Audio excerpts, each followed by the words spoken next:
Yevropa stilida qurilgan Toshkentning atmosferasini beradigan orqamdagi 2 qavatli kottejni kvartira narxiga ozgina qo'shib xarid qilsangiz bo'ladi. Kottejimizga kirganda kattagina hovli, to'liq fasad ishlari bo'lgan, fasadlarni esa chiroyli yoritish tizimi bilan ta'minlab qo'yganlar. Kottejimizni 140 kvadratga qurganlar, ikkinchi qavati ham 140 kvadrat, shunda jiloy joyi 280 kvadrat bo'ladi.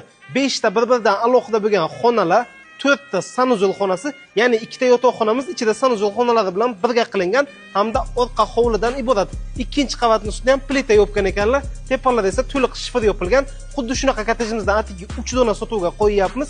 Maydoni 3-4 sotixni egallagan, kiraverish darvozalari high-tech holatda, elektronni barmoq izi bilan ochiladigan, ko'chalari yangi asfalt qilingan, gaz, svet, suvdan umuman muammosi yo'q. Lokatsiyasi Buxoro shahar, Betonka yo'l yoqasidagi okean baliqni shunaygina orqasidagi uchastkalar massivida joylashgan. Bunaqa uylarni o'tkazib yurmaslik uchun bizga obuna bo'linglar va videoni kottej izlab yurgan buxorolik tanishlaringizga ulashib qo'yinglar.